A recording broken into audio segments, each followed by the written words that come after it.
Welcome to Kick It Up a Notch, hosted by Megan and Jenny. We're here to bring you lively conversations, inspiring stories, and a little bit of everything in between. Whether it's life, business, or just a good laugh, we're turning up the energy and diving into what makes life extraordinary. Let's kick it up a notch.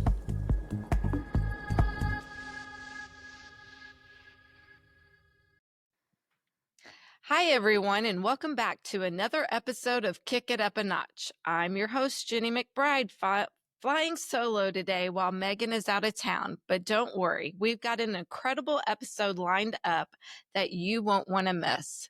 Today's guest is someone whose story will absolutely inspire you. Julie Greer is living proof that no matter how tough your circumstances are, with grit, grace, and the right support, you can completely turn your life around. At a young age, Julie faced a battle with drug addiction that led her being kicked out of her home with nowhere to go but treatment. But she didn't let that define her. She made a decision to fight for her future, and fight she did. Julie not only overcame addiction, but went on to graduate from college, build a successful career, and create a beautiful life with her husband and their 3 amazing daughters. Now she's passionate about giving back and helping others to find their own path to recovery and redemption. I'm so honored to sit down with her today and let her share her journey with all of you. So let's dive on in. Hi, Julie. Hi. Already trying to make me cry. Oh, I know. I know. We're so proud of you. Oh. So let's just talk about like back in your teenage years, Julie. What was life like for you before addiction entered the picture? I was a really involved kid, like successful at pretty much anything that I tried to do. I was like president of the student council. I was lead roles in plays. I played soccer. I was on the dance team. I did a lot of stuff. I had a great childhood. Yeah. Yeah. So what do you believe kind of led you down that path? What was your age? You know, what started that? Was there something that triggered that? I think there's, it's like a perfect storm for anybody with the disease of addiction. It started, with peer pressure and just trying drugs, I was 12 years old the first time I tried anything. And even though I didn't really feel a buzz from it, I think that I enjoyed the fact that it was okay for me to behave however I wanted to behave because I was on something. I've kind of always been really loud and outspoken. And for me, it was kind of like an excuse to be able to be who I am. Like, I can't explain it any more than that. It just felt like I'm free to be whoever I am because I'm under an influence, you know? But I mean, that was when I was 12, but I didn't it took a while for me to start using continuously. Yeah. So. What drug was that at 12 years old? The first thing I did was computer spray, which is an inhalant. It's called Duster, and right. I didn't even realize that was a drug. Mm-hmm. You know what I mean? I was like, we're just inhaling this and jumping on a trampoline. There was an older kid with us, and I didn't even realize that that's what I was doing, at that time. Yeah. Yeah. Okay. And then after that, what was the progression there? So probably, I think I was 13. And see, I did that one time and I didn't do anything else for a while. Now, back up a little bit, and I did start smoking cigarettes like randomly in like 6th and 7th grade, and I think I was just trying to fit in, trying to be cool, I really don't even know. I mean, but then in 8th grade, somebody had some marijuana and I tried that. I was at a friend's house and their older brother had that. And so I tried that, and it was the same thing. I didn't even feel anything at first, but it was like an excuse for me to be free to be who I am, because I always have been loud. I've always been, and people have always like, you're too much, you're too loud, you're too, all these things. But if I was under an influence, then it was like an excuse for me to be who I actually just am naturally. You know what Yeah. I'm saying?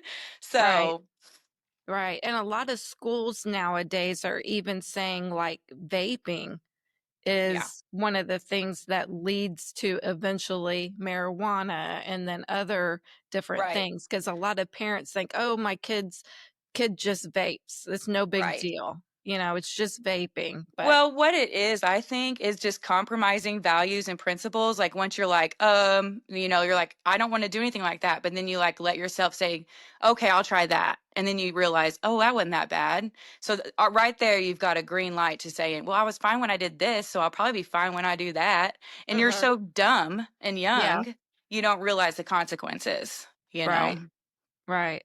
So eighth grade happened, marijuana, Right. then high school comes. Big Yeah. change. Yeah. So high school, I went from like a lower income middle school, top of the class of everything there, Mhm. to a high a like the richest school of the town at that time, and another middle school feeder school that had more well off people, and it was a lot harder for me to be the best at everything there, and so I automatically felt not good enough, and then on top of that, I had some bullying situations happen, and that just kind of fed into me just starting to rebel and act out. My mom was really involved with that, and because I would go to the school didn't do a lot for me, Mhm. and As far as the so bullying goes, you mean? yes. Yeah. Yeah. And so feeling, so basically people telling you, there's things wrong with you from the bullies, and then also feeling not good enough because I wasn't as good at my things that I was doing for, like, I wasn't as good at singing compared to these seniors that were singing. I wasn't, as good at soccer compared to these upperclassmen, or these girls that got to play travel soccer, and so I just didn't have my place. And,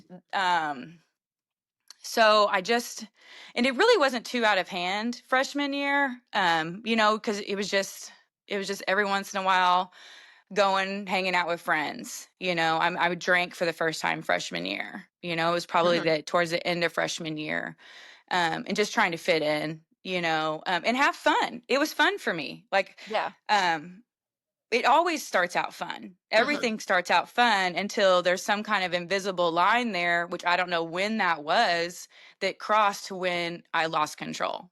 Yeah. So, One of the things just in regards to that that's interesting to me is that I guess I imagine the natural progression is kids would start with alcohol first hmm and then progress to maybe drugs, but you actually did drugs first and was like, maybe I yeah, need to try alcohol. yeah, yeah, basically. And then, Uh-huh. I mean, once I started, I pretty much, once I like okayed all that, and I really think that I probably would have started using more often and everything if it was more readily available, because Mhm. I really um was at that point to where I was like, I don't even care. You know, it was fun for me. It made me feel like I was fitting in. People thought I was funny, stuff like that. So Mhm. Yeah. Okay. And then next, what after that? next, my grades started failing. I didn't want to go to school because I was afraid of the girls that were and the guys that were harassing me. And so things at home really started getting rough because my mom couldn't get me to go to school. My mom and dad's relationship was a little rocky. My dad wasn't around a lot. He provided really well for us growing up, but Mhm. as emotional support and things like that, being present, he wasn't capable of doing that the way that I needed that to be done. Right. So I think that fed into some of that insecurities and things like that. But eventually, going into sophomore year, I ended up my mom ended up switching schools for me. I went on to a different high school on an adjustment transfer just because it didn't get any better at the school I was currently at. Mhm. So I tried a different high school, and the very first day of school, these girls I didn't even know came up to me and was like accusing me of flirting with their boyfriend. And I didn't even know who their boyfriend was. I'd never even been to that school. And so then it was just like, what is wrong with me? And I got in the car, my grandparents' car after that first day. I'll never forget that. And I said, what is wrong with me? Like everywhere I go, why don't they like me? Like I didn't Mhm. even do anything, Yeah. And it was because I was a pretty girl, and I in hindsight, I can see all that, but it Yeah. just fed more of that. I ended Sure. up becoming friends with those girls, but it just fed into that a little bit. Mhm. Right. And then I started running around. Like the school that I transferred to was phenomenal. It was a great school. Um, it was I felt more like an equal playing field. I felt like everybody loved everybody, didn't matter what you came from or anything like that. It was just I loved it there. But I already was used to like not getting up in the morning. I already was kind of starting to party a little bit more. And so being there on an adjustment transfer, I mean, I got good grades even when I didn't go to school. I'm that came naturally to me, but um when I was skipping school and stuff like that, I got to stay there the rest of my sophomore year and the beginning of my junior year, and then they made me go back to the other school because of my attendance. Okay. So by that time, I was not going to school more than I was going to school, Mhm. and pretty, I mean, pretty into some stuff, you Yeah. know. Did your mom know that you weren't going to school, or were you just saying you were going to school and you weren't going to school? Both. Yeah. Both.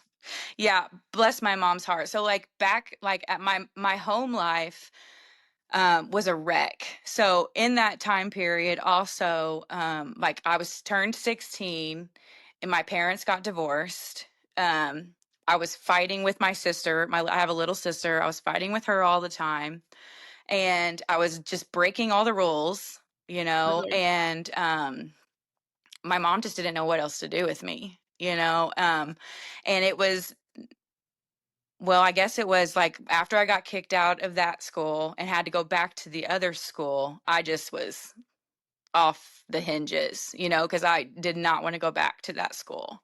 Mhm. Um, and not long after that, well, I ended up having to withdraw from school, or they were going to expel me once I went back to that other school because I wouldn't go to school. Right. So, second semester of my junior year, I didn't even go to school. And not long after that is when my mom kicked me out. Okay. Was the school, you not wanting to go to school, mainly the bullying, or was it the drugs, or was it a combination of the two that was feeding that? I don't know. In Uh, hindsight, I'm like, man, why didn't I just go to school? I liked school. yeah. I think that just seemed like there was more fun things to do, and I had a really hard time getting up in the morning. Like I Mhm. did not.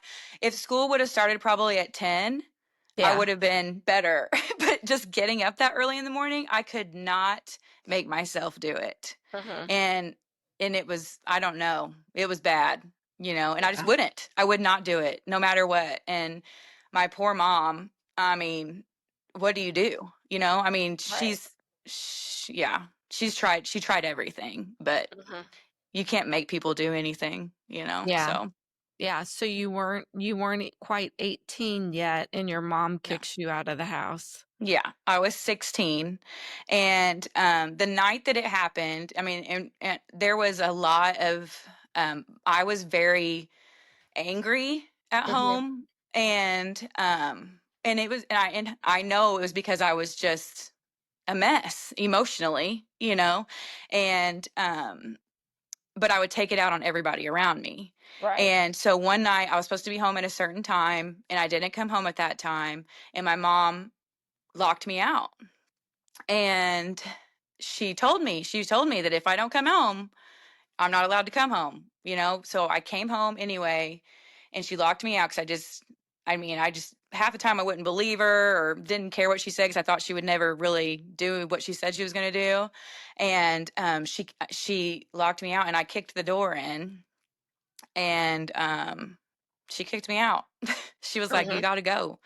She was going to call the police on me. Yeah. So I turned around and left, and I'll never forget like walking in this apartment complex where we were staying at that time, and walking by a dumpster and thinking, am I going to have to sleep by dumpsters? Like, Mhm. it was it was terrible, really. It was really terrible and Yeah. traumatic. And um after doing some work and growing up and everything like that, I know my mom did the best that she could.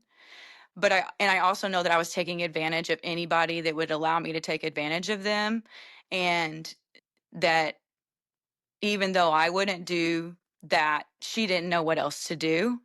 Right. And really, in the end, I think that her doing that saved my life eventually down the line. So, Mhm. So you're walking down the street. yeah, yeah. I don't Mhm. even remember after that. Like, I don't know where I ended up, but what I ended up doing was just staying with friends. Uh-huh. Like, I had this boyfriend, and his parents liked me a lot, and so I started staying there, and I'd Mhm. stay at other friends' houses. And I mean, I always found somewhere to stay. I didn't actually ever have to sleep on the street, which is great. I'm glad I had some friends, but you still feel homeless. I mean, I was still Yeah. homeless, you Yeah. know. Was this boyfriend, did he use drugs as well? Yes. Yeah. Mhm. Yeah. Yeah. Okay. And his parents were more lenient. I found all the parents that would let us do whatever we wanted to do, you know. Mhm. Yeah. Okay. So, what happened after that? So then, for senior year, I tried to go back to the first school again, and And you're still not living at home. You're I'm still still not homeless. living at home. No, Yeah. I'm still not Okay. living at home, and because I couldn't go back to the other school, and again, my attendance was bad, and so they sent me to alternative school. Okay. So by December of my senior year, I started going to an alternative school. Okay. What And what did your relationship look like with your mom and your sister during this time that you weren't living at the house? um well, it was bad. Like Mhm. when I would call her or whatever, it was always just to get something from her. And I blamed her, like, you kicked me out, and I felt really abandoned. And those are valid feelings. Like, I know she did the best that she could, but it really was like painful. Mhm. But I'm fine. I feel sorry for that little girl. It was so messed up. But again, I know that did save my life, but it still was hard. And Mhm. our relationship was not good, because I was angry still at her for doing that. And she was tired of my stuff. She Yeah. was tired of me. She didn't trust me. I was a liar. you know um and I didn't have a relationship with my little sister very Yeah. much. So, um, but once I went to alternative school, like, you don't have to go to school till like 12 in the afternoon. And so I could get there. It's only 3 hours long. I got to alternative school. And Yeah. then not long after that, I found out I was pregnant. Okay. Yeah. Okay. So once I got pregnant, my mom did let me come back home for a little while. Okay. So, So you were pregnant, and tell me about what that's like. You're obviously still addicted to drugs, mhm. and here you find out you're pregnant. What? Yeah. Um, well, at first I was just in denial of Mhm. it, and I was still partying and stuff like that. And then once it was like undeniable, I did clean up. I still ran around with people. I did change some of my friends. I went back to some better friends, friends that I had for a long time. I mean, they still partied and stuff, but Yeah. I didn't, and I would hang out with them. And I did do better for a little while. I was really worried about my baby, because I wasn't good for, the first few months. Because I didn't even know I was pregnant for 3 months. And so I was worried about that. But and I got myself together pretty good. And then my daughter, I graduated from high school. I was able to get all my credits done at that alternative school. And I walked my graduation at that stupid school. And so, things were looking up. Right. And I ended up having my baby the July after senior year. So, Okay. yeah. Okay. Good. So they, Was there ever, I'm going to back up just a little bit. Was okay. there ever a time during the whole process of high school that you knew that things were spiraling out of control for you, or Yeah. Yeah. 100%. So- I knew, I knew that I was an addict, and I would probably say like 16 and 17, really probably closer to 17, the end of 16 to 17. I knew that I couldn't control myself, like I didn't have a choice to not be using something. Yeah. When I was 16 is whenever I started using harder drugs. And really I started using, but I started doing other stuff when I was 14 and 15, but like 16 I really started using harder drugs and more often. Yeah. And around that time I knew, and I just thought that everybody should just accept me for who I am. Like I just was like, this is who I am. I'm a drug addict, like just love me where I'm at, Yeah. and um and they weren't able to do that. They were like, that's not, no. Yeah. And so You're not the same person that they knew. Right. You don't see yourself as different, I think, than the people that know you see you. Right. Yeah, you're sick. I mean, you're mentally ill. Like there for a long time I had a hard time grasping that addiction is a disease, but nobody would ask for a life like that without it being some kind of mental illness. I mean, it's a mental illness. Yep. And because nobody would choose to be a drug addict. At first, we're choosing to have fun. That's what it always starts out, because it is fun. People still drink all the time, socially acceptable to drink. And alcohol is a drug, and it's just, out of reality is basically what you're trying to do. But like I said, there is a line somewhere and nobody knows where that's at, to where drug addicts are formed, Right. or alcoholics, Right. Right. So here you are, graduated from high school, you have your little girl. What after that, what happened? And then what finally led you to seek treatment? Okay. So having a baby was really overwhelming for me. I had a really hard time at that. And truthfully, like after she was about 4 weeks old, I started using again. Okay. And so that so it wasn't long and I was off and running again. So I didn't put my kids' needs before my drug addiction. And so my daughter was with her dad a lot. And my relationship with my mom and my sister again just fell apart, and I was not living there. And so so actually at that time, I think I was 18 or 19, I ended up getting an underage drinking ticket. And with that arrest, I had to go to meetings. And I had a friend that I knew in a 12-step program, and I asked him to take me to a 12-step meeting. And Maddie, my daughter, was 2 at that time. And the very first meeting I went to, I was 19.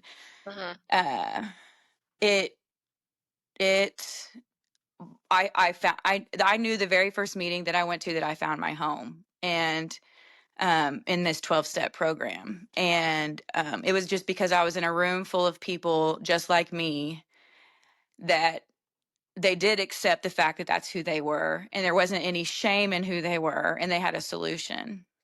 And in one of the 12-step readings at the beginning that are read in this fellowship, it says, we chose drugs over our wives, families, husband, and our children. We had to have drugs at all costs.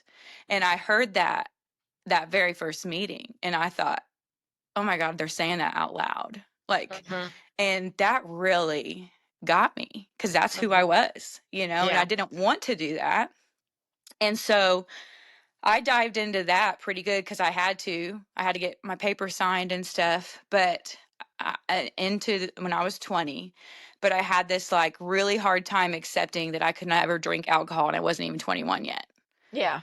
And so that was, I had 9 months clean, and my life got so good in that 9 months. I got a job. My relationship with my mom got better. I had my daughter all the time. And it just really got so good so fast that I thought I could control it and just drink like normal people, Yeah. And so I went on a trip with some of my friends down to Florida and relapsed. And it wasn't even 3 weeks later again. And I was off and running with the harder stuff. So, wow. Yeah. Wow. So then after that, I would bop into 12-step meetings, and I would say, help me, guys. I can't get clean. Things got really bad. And it was a 1.5 year period there. And things got really, they always say there's another bottom. You think you've hit a bottom? There's another bottom. Yeah. And I thought I hit a bottom. Well, there was another bottom. And the pain, once I've had the taste of freedom from addiction, using again, you have a head full of recovery and a belly full of dope, and you're just not good. It's not good. It ruins the buzz. So I would beg for them to help me get clean, and they would say, Julie, you need to go to treatment. And I would say, oh, I can't go to treatment. I have my kid, even though I didn't even have her most of the time. Or they'd say, Julie, you need to go to treatment. And I would say, no, I have this boyfriend. And, I would just find all these reasons. Excuses. Yes, to stay sick, and that's what addicts do. They blame others, they find excuses, and it's just, I don't know, but it's what happened. It's always a divine intervention when people actually get clean. And I don't know. I don't know why some people get the opportunity to do it and some people don't. I don't understand why I'm blessed enough to be able to still be clean, Well, I do know, because I don't use no matter what. But you and still have to that's have this key, right? Yeah, So, 100%. I mean, it's like, you can't, becomes a lifestyle. Yes, It's not 100%. I'm clean and then I can just go get a taste and I'm going to be okay. This is No. forever. Forever. But I can't think like that. And that's what happened the first time. I was young, and the idea of forever is really too big, and Yeah. so in recovery we have just for today. Right. Just for today, I'm not going to use, and it literally, like when you're first getting clean, it's just for this hour, just for this minute. I'm not going to get high today, and it really has to be brought down to that sometimes, because the craving and the desire to feel different, because you're so used to not feeling your feelings, or feeling, you know what I mean, being in reality, dealing with the mess that you've created, sometimes you just want to run from that, so anyways, I eventually went to treatment. I eventually did. And it was really kind of cool, because I was living in a house with no electricity. I was just alone, completely alone. And I didn't have any gas in my car. And I ended up driving to an old recovery house. And it was about 2:00 in the afternoon. And I knew they had meetings from 12 to 1. And I walked in, and there was only one person left there. And I just fell in his arms, and he said, welcome home. And So he ended up getting a hold of some other people in recovery, and they ended up calling my mom. And so later that night, they were like, "We've talked to your mom." And I was like, "What?" I started crying and everything. And then Uh-huh. mom said that she would agree for me to come home as long as I promised to go into long-term treatment. Yeah. And so I said I didn't want to do that. I didn't want to go into long-term treatment, but I said that I would. And they couldn't get me into long-term treatment. So at first they told me to go to Stepping Stone, which is a treatment facility here, that until they could get me into long-term treatment.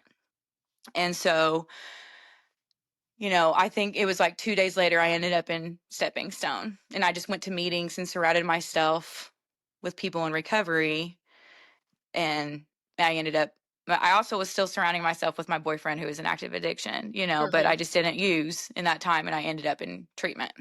Yeah. Okay. So, Awesome. So what yeah. experience during your treatment had a major impact on your healing? I think that moment that people I knew from the meetings previously cared enough about me to get a hold of my mom, move me out of the place I was at, and be there for me, that made me want to be surrounded by those kind of people. That was really pivotal for me. And then I was in treatment and I found out I was pregnant again. So that that I was like, well, okay. So that was a godsend, you know. God showed up so many different times in these divine spiritual situations, Yeah. and so once I found out I was pregnant in treatment, I was like, I'm not going to use. So Okay. So I guess, the next question would be, was there experience during recovery that had a major impact, on your healing, that you're getting pregnant again, those people. And so what kept you going on the days that you wanted to give up? I don't know. I just didn't use. I mean, that is the trick. I don't have any like special answers or life-saving things to say, but I just took the suggestions that people told me. Don't use no matter what. And you're supposed to change your people, places, and things. Like you have to drop all your friends. You have to drop all the familiar situations, familiar places, and stuff like that. And that's really hard to do. I didn't do it perfectly at first, I still went around a couple people for the first probably 30, 60 days. And, but the trick was I just didn't use no matter what. And eventually I didn't have anything in common with those people anymore. I was living a new way of life. And I got, like what they say, I got in the middle of the boat. I got a sponsor. I started working steps. I started going to meetings. I was going to meetings like 3 times a day. And I couldn't do really much at that time. The best I could do was just stay clean. I wasn't getting out of bed early. I wasn't all of a sudden responsible. I was depressed. I was pregnant. I was living with my mom again. And I all I could do was just not stay clean and go to meetings. My mom was like, get a job. And I was like, I couldn't even do that, for a little while. But eventually I did. I think I had almost 5 months clean, and I got a job, and I ended up keeping that job for 6 years, so Yeah, good. yeah. So after treatment, what was the first steps you took to rebuild your life? I just started working on my relationships. I went to meetings. I shared about all the things that were bothering me. I was honest, with people in the fellowship. That um, that that's what saved me. The rooms, and that's not for everybody, and that doesn't mean that everybody has to do it that way, but for me, like I couldn't have done it without them. But I would watch other people and what they did, and I'd be like, well, maybe I can try that, or like we talked about going back to college. I didn't it took quite a few years. I was clean for like 5 years, and then, or 6 years, because I had that. And then I decided, okay, I think I'm going to try to go back to school now, and Right. did great at it. But I watched other people do it first. You know what I'm saying? I was like, okay, maybe I'll try that, Right. Right. So, what were some of the biggest obstacles you faced staying sober and moving forward? Accepting that I am not like other people, that I can't use successfully, that, there's a stigma on addicts, and what people believe about addicts. And, Tell me just some more of about that. that. Tell me more Well, about that. a lot of people think that, they're just lost cause, Uh-huh. that they chose to be like that. They choose to continue to live like that. They don't understand, why do they keep choosing to do these things, and you lose your choice. As soon as, somewhere along the line, as soon as a chemical was in my body, like from the last relapse, I lost my choice. They like to say you're not responsible for your disease, but you're responsible for your recovery, Uh-huh. and, so it takes something divine, and the addict has to want to get clean. Nobody can make anybody get clean. They have to have some hope. Hope is the key, but a lot of addicts feel hopeless, and society doesn't help in that. They're judgmental. They automatically think that, like I said, they're choosing to live like that. But it's not a choice. When you're sick and stuck, it takes something divine to get you out of it. Yeah, and I think that uh, now we all know somebody that is Mhm. struggling with addiction. It's Mhm. just prevalent everywhere. Mhm. But it's not just and I don't know how else to say it. It's not just the low of the low people, the homeless No. people, No. these Yes. are good families. I mean, you can be great parents, you can have a Mhm. good family, wealthy, Mhm. middle class, it doesn't matter what color you are. Yeah. It's everywhere. Yeah, and the disease is not choosy on who it affects, it's Mhm. that's what stereotype of an addict isn't what people think. It's a granny stealing medication out of people's purses. I mean, Yeah. it's prescription drugs, are overly prescribed, and that's what starts a lot of opiate addiction, which turns into heroin, Uh-huh. and I just think, for, there's socially acceptable things like, oh, well, they take it, the doctor prescribed it, it's okay. No, no, not necessarily, Uh-huh. So, but I think that people are becoming more aware. Addiction and is starting to be more accepted as a disease. Clinically, there's actually a ICD diagnosis code for it. I mean, from whenever I got clean, almost 22 years ago to now, it's more, there's more education about it, Right.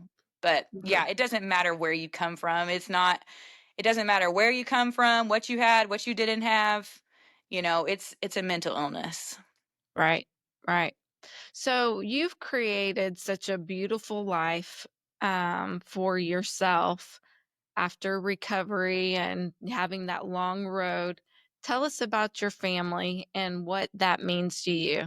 Oh my gosh.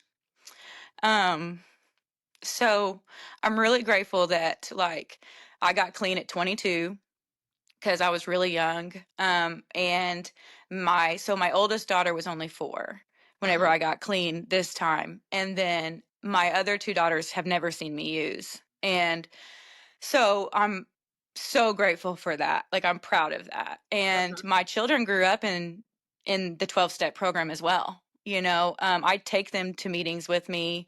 I've taught them about it, and I truly, I just started doing the next right thing. I started learning about myself. I started doing some work on myself, and I just try to teach that to my girls, and just try to be a good person. And whenever you try to do the right thing, God intervenes. And I mean, it's just, I don't even know, but I have, like, the most beautiful 3 girls. My husband also has 3 kids, so we have 6 together. Parenting young adults is way worse than parenting young children. Mm-hmm. But yeah, because you can't spank them or put them in the corner, but Right. you have to just let them be who they are and love them where they're at. But I'm really proud of who they are. They call me when something's going on, and they respect me.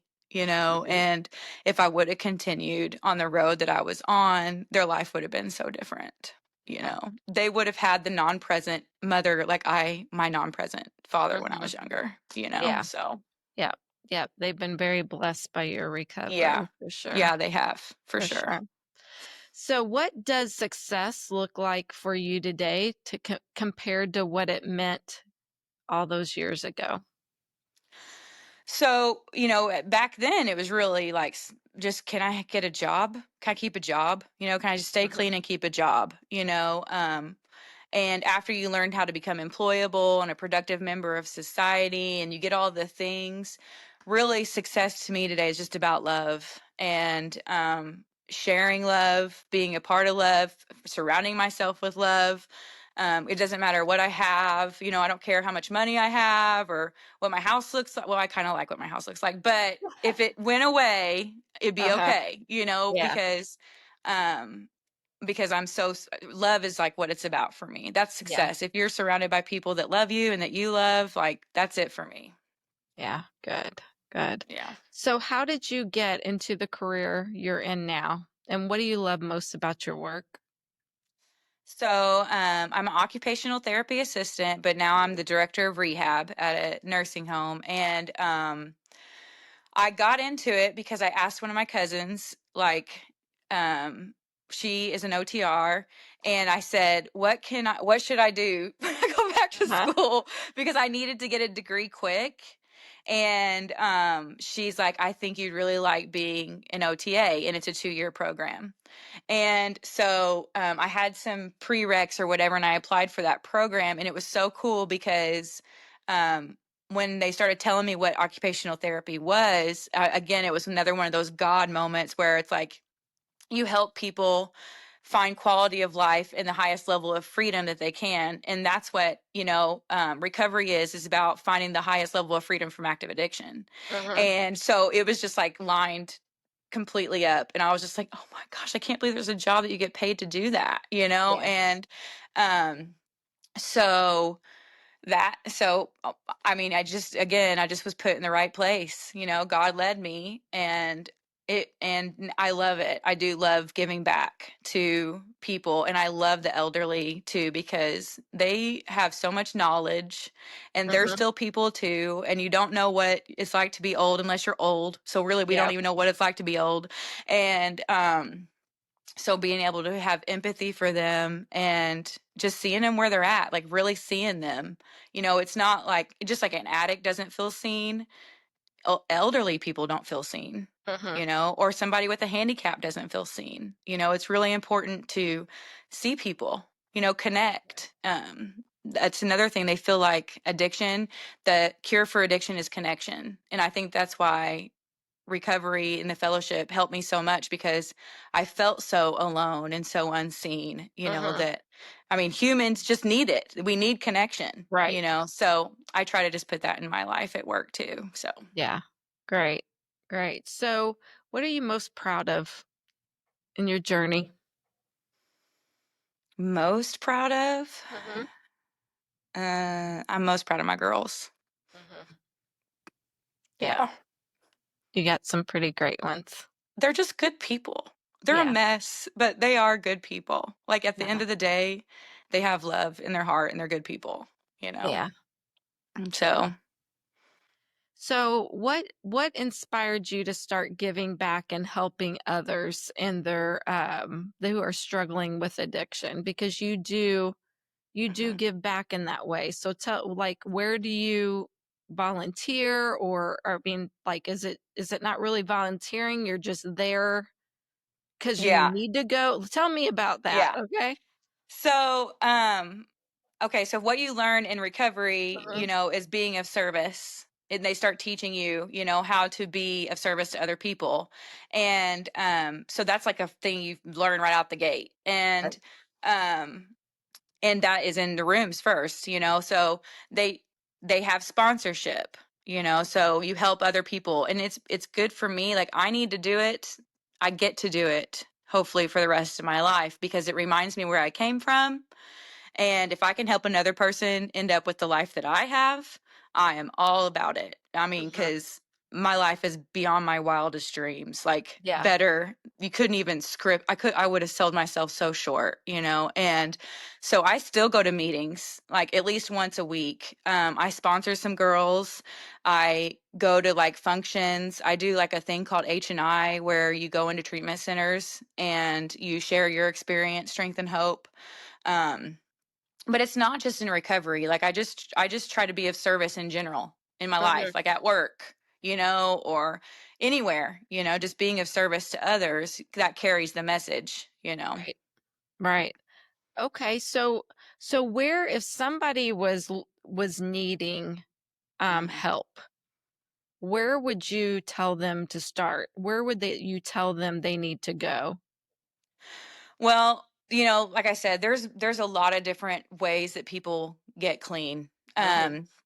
And recover. The only experience I have is in a 12-step fellowship, and there is hotlines, and there's all kinds of anonymouses, there's Narcotics Anonymous, there's Alcoholics Anonymous, there's all these anonymouses. And they're all based on pretty much the same 12 steps, and I just found my home in a certain one, but there's hotlines that you can call. There's websites that have meeting lists, and you just show up. Usually what I would do, like if somebody reached out to me personally, I would try to go pick up somebody. It's called a 12-step call. You'll go and pick them up and take them to a meeting, or meet them at the meeting, Right. and stuff like that. But for me, that's what I would suggest, and treatment is a great thing to just get a few days under your belt. Because if you can get a few days under your belt, the disease isn't as, rampant, because your life consists of finding ways and means to get more drugs. There's nothing else that matters. Right. It doesn't matter. Like, how can I use this person, this thing, that thing to get what I need? That's what happens in addiction. So being able to find a place where you can go, where you can get a few days away from that, can help maybe get a little bit of clarity. So that's what I think is good about treatment. Yeah. So there's been, I've heard of interventions and the Yes. interventionists. Mm-hmm. What's your feeling on that? Especially as, obviously when you're using, that's not your idea of fun, but No. for like a family that's saying, Yeah. I have to do something. Mm-hmm.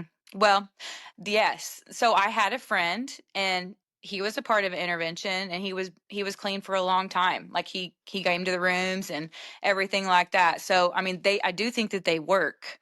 The trick is, about setting boundaries, and that family being willing to really stand by those boundaries.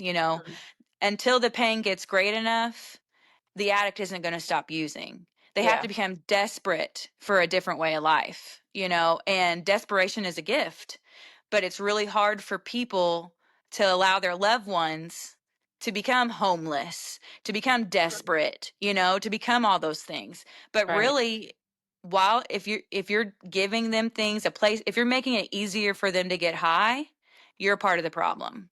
So that's a hard thing to do. Being a parent, it would be really hard for me not just want to make my kid feel okay, Right. but when it comes to addiction, you're just feeding the problem. So if you have an intervention, I think that people have to be ready to really follow through with if you don't do this, this is what's going to happen, Right. or else you just look like a liar and they ain't going to believe anything you say anyway, so. Yeah. And I think I think that probably they don't believe that you're going to do it even from the 100%. beginning. And so it's Yeah. like, once you say, okay, you're out of the house, it's like, what? You know, it's, you didn't think Exactly. that was going to happen. Yes, that's exactly what I did not believe my mom was gonna do it, and I Uh-huh. literally thought exactly that, like, "What? Like, Yeah. no way." You know what Uh-huh. I'm saying? I Yeah. thought for sure she'd have me right back, Right. and I am grateful that she didn't, because like I said, my pain got great enough at a young age, um, I probably wouldn't do it the same, but you live and learn, and I don't think she would necessarily do it the same, but she didn't know what to do, Right. I don't blame her for that, Mhm. but it is hard. It is, and it's sad, and it touches so many families, Yeah, you know? I have two more questions for you. So, looking back, what would you tell your younger self today? Mm. How young? Well, you started at 12. So, well, let's maybe talk about like once you got into high school and things Oh. started really spiraling. Mm. I would probably tell her, "Hold on. It's gonna be okay, and you're gonna turn out better than you ever dreamed." Yeah. For sure. Yeah. So, for someone listening who may be struggling or has a loved one who is, what hope or advice would you offer?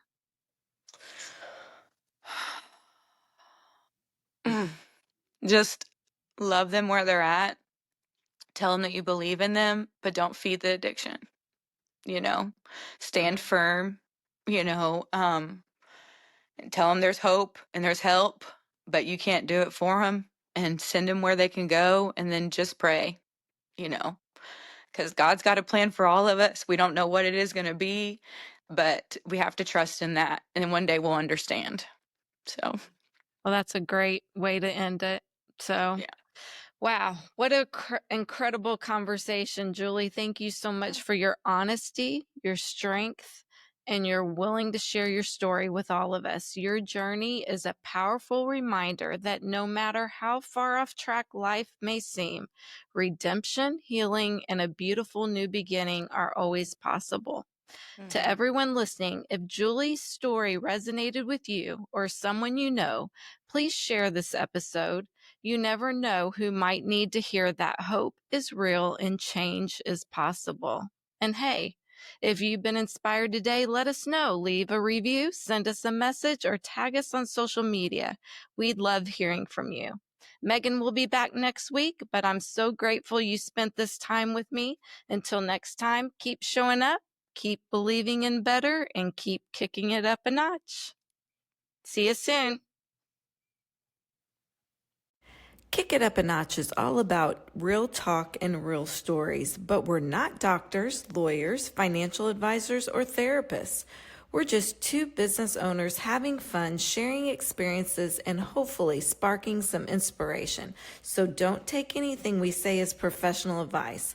Always do your research and consult the experts when needed. Thanks again for tuning in, and we'll catch you next time. Thanks for tuning in to Kick It Up a Notch. If you enjoyed today's episode, don't forget to subscribe, leave a review, and share it with your friends. Until next time, keep reaching higher and kicking it up a notch.